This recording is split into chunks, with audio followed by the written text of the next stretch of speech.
The Romans loved portraits. The upper classes commissioned sculptors to create works which they put around their homes. The emperors used statues of themselves as propaganda devices and also put their heads on coins which spread out through the whole empire. The middle classes left portraits on their tombs, often accompanied by the tools of their trade. Roman artists may have painted as well as carved portraits, but no portrait paintings have come down to us. They were probably painted on media, such as papyrus, that could not last. The wall paintings that have been found do not appear to have any portraits on them, so we will look at stone sculptures. We start with head of an old man from the 1st century BCE, and there's an important component of this portrait, and that is what is called verism. This was a style which grew up in the late Republican period in the 3rd and 2nd centuries BCE, which emphasized realism, but it emphasized it so much that it went beyond realism to create a kind of intensified realism. And you can really see it in this head. This is an old man with the creases, the wrinkles in his face, his baldness. He's not a pretty figure, and he certainly isn't a person who is attempting to show himself as a young man. If you look, for example, at the photographs that are published in newspapers today, very often those photographs were done 20 years ago, and the guy looks completely different now with a woman, but what she wants to look like, or what he wants to look like, is a younger person. In Rome, it was the opposite. You really wanted to emphasize age. These veristic portraits typically want to emphasize age and experience. Experience was a good thing in Rome. Gravitas, gravity, the weightiness, seriousness of a person, his good judgment, his wisdom, all of those things were critically important. This was a political system and a society which honored the old, and the Senate, which was the major body in the Republic, was a body of old men. That's what the word comes from, senex, which means old man. And it was a group of people who had gone through the offices at various stages of their careers, and when they reached very high office, they could then be members of the Senate, so that they were all experienced magistrates of the Republic, and the average age was quite high. And the portraits emphasize that, and they do so throughout Roman society. It isn't merely the upper-class males that look like this. You will see, as we run through this, that there are lots and lots of people experience. And of course, we should start with the exception. This is Augustus. It's late 1st century BCE. He came to power in 30 BCE and lived until 14 CE. By the time this was done, he was probably a middle-aged man, though when he came to power, he was quite young. He was the nephew and the adopted heir of Julius Caesar, and he was only 18 in 44 BC when Julius Caesar was murdered. He rose to power, therefore, 20 to 30 years earlier than other Republican figures, and he portrayed himself typically as a relatively young man. These portraits of imperial figures were done in the imperial workshops and then were sent out as models all over the empire. So what you would find is that artists everywhere in the empire would be copying these portraits based on the models that they got from Rome.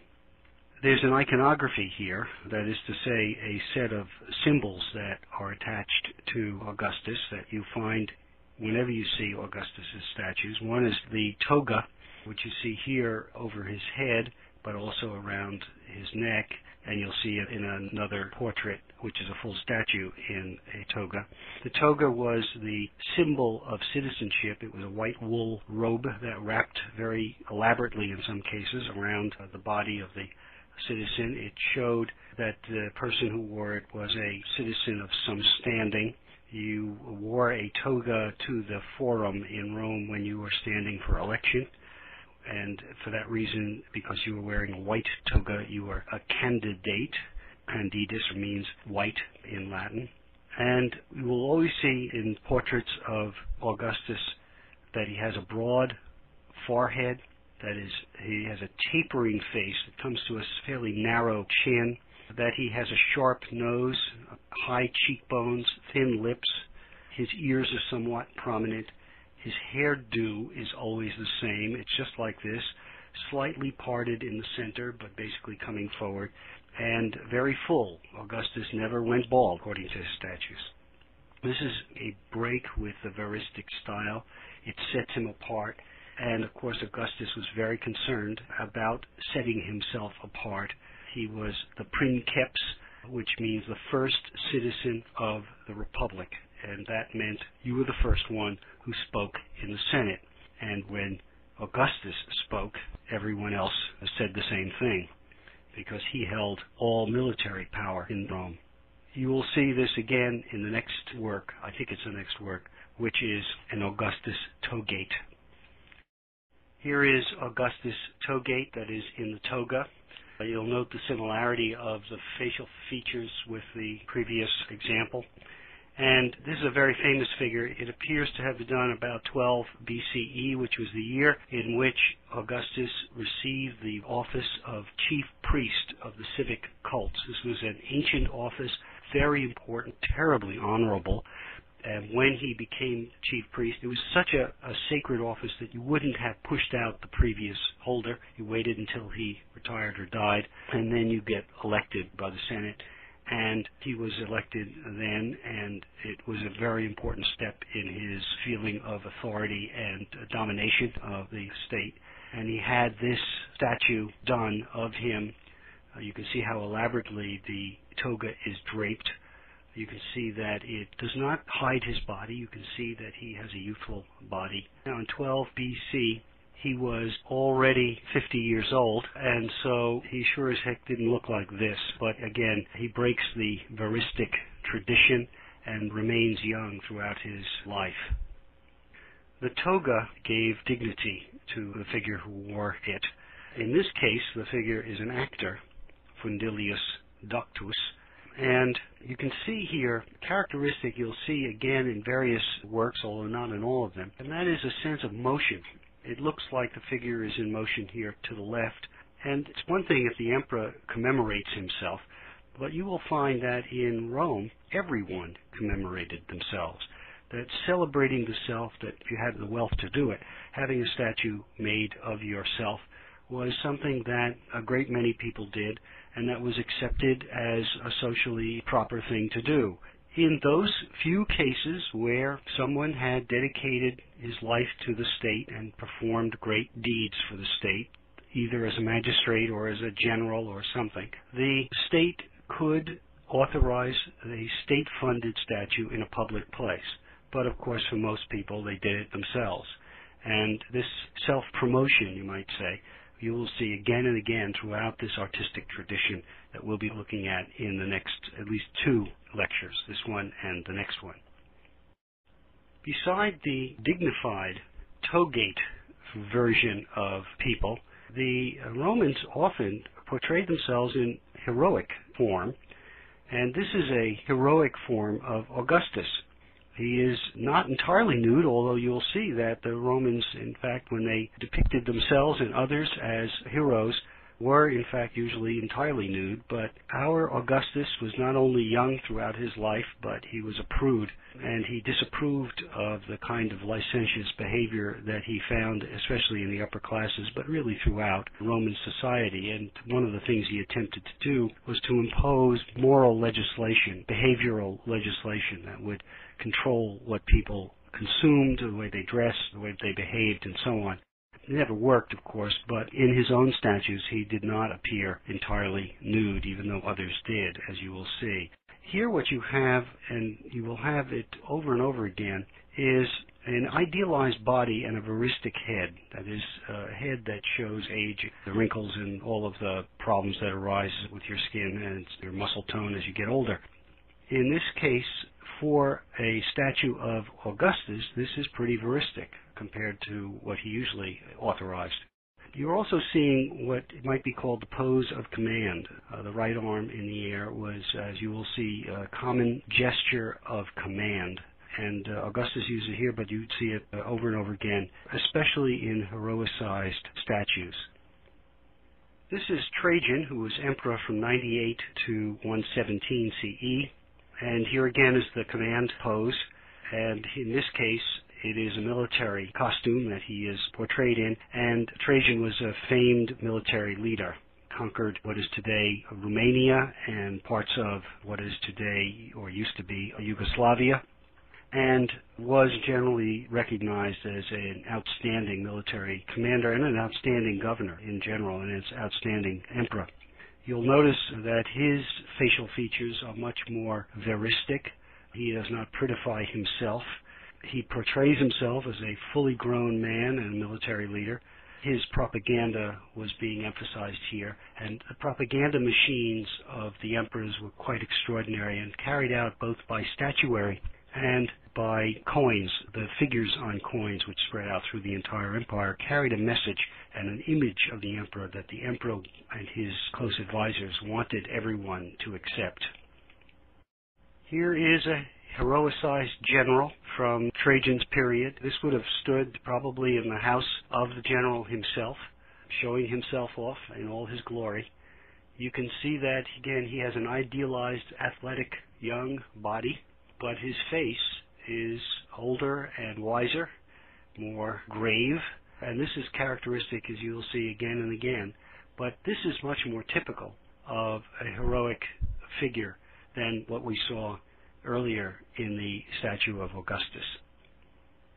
Here is a even more extreme heroic figure in many respects. This is the Emperor Trebonianus Gallus, who ruled between 251 and 253 during a very difficult time in Roman history when the Persians had risen and were giving Rome great trouble on the far eastern front, and the Germans were beginning to give great trouble in the north and to the northwest. What you see here again is a veristic head, quite elderly head, and also a small head on a very large heroic body, but not as young a body. In this case, the emperor has portrayed himself, and he's in his command mode, as you can see, but he's portrayed himself as a middle-aged or older man, but one who is in marvelous condition for his age, an old version of a hard body, but not at the head. Look above his neck and you see an old man, bald, wrinkled, worn, a person who has seen a lot of life. Now we turn to the women. And just as Augustus portrayed himself as a young man, his wife Livia portrayed herself as a young woman. What you see here is a kind of model on the Augustus togate. She too is in something like a toga, although of course in this case it's a dress. One of the things that's interesting about this statue is that the artist, while creating this heavy drapery, has in fact shown off her body underneath. You can see that there is shape there. This is a woman. She was the ideal of womanhood, the princeps femina of the empire, first lady, one might say. And although she emphasizes through her dress and her position, her straight back and her gaze, a certain kind of dignity and modesty, the fact that you can see that she's a woman under all of that drapery indicates one of the major themes of Augustus, that women should be mothers. And upper-class women in his time typically tried to avoid motherhood. Romans had fairly effective means of contraception, and upper-class women typically wanted to party, and children are something of a drag if you want to party. So many of them never had children.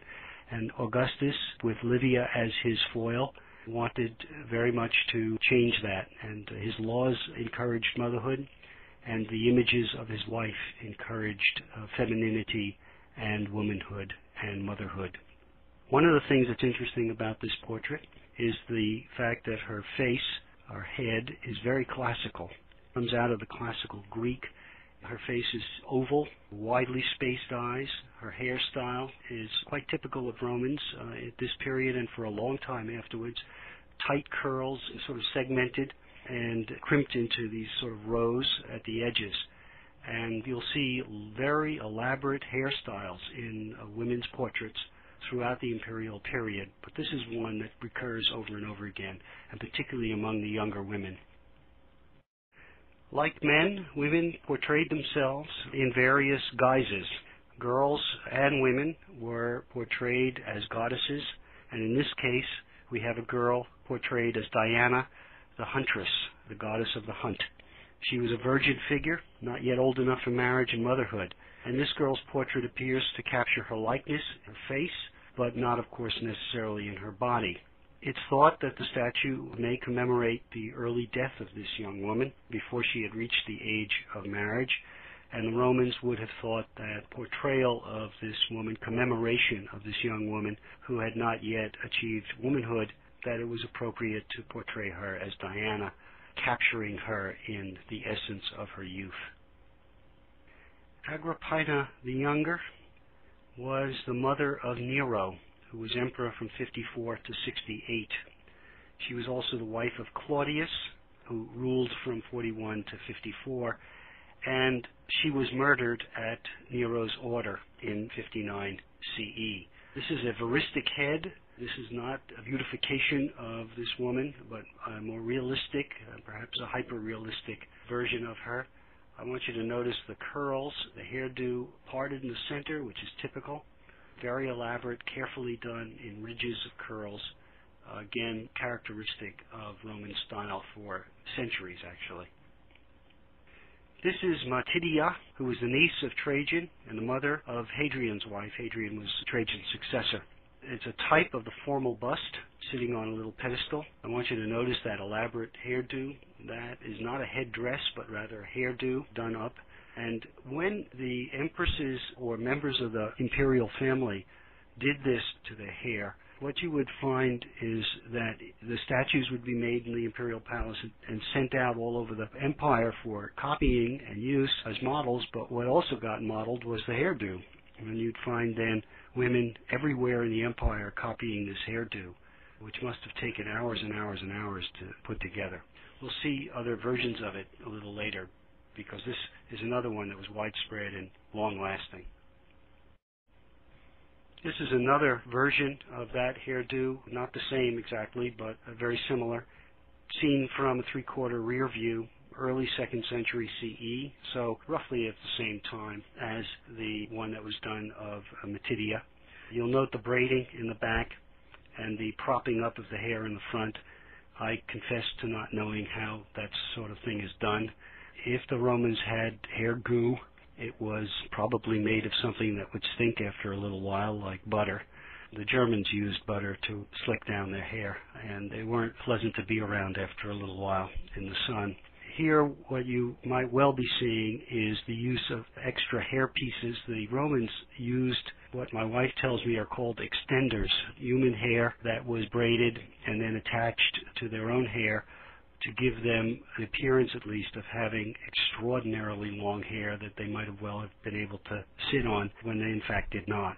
So that the upper classes, at least, there was a kind of coiffure that was quite elaborate, not so different from what is sometimes done today, and with techniques that probably don't differ all that much from what is done today. Here's a veristic portrait head of a woman. Again, it shows age. It's called an old woman, and she certainly isn't young, but how old, in fact, she was when she was sculpted is not clear. There's an emphasis on her age here, and for the same reasons. An old woman had achieved a great deal, raised a family. If she had done it well, she was honored by the state and by the society, and she wanted to look like such a person who deserved that honor. And so instead of beautifying herself, making herself younger in her portraits, she was quite content to be portrayed in a realistic way, and indeed in a super realistic way that emphasized the aging process. Verism affected the imperial family as well as the ordinary population. Here is the wife of Trajan, Plotina, and this is certainly a veristic portrait of her. She certainly was not a beautiful woman, and she didn't try to make herself beautiful. The values that the Romans had of beauty were not so different from the Greeks or from modern America, for that matter, but the Romans do not seem to have been so stuck on that ideal that they tried to make themselves appear idealistic all the time. One of the things to note about this portrait is that her hairdo, while similar to the one of her husband's niece that we saw, Matidia, we saw a little earlier, is much more restrained.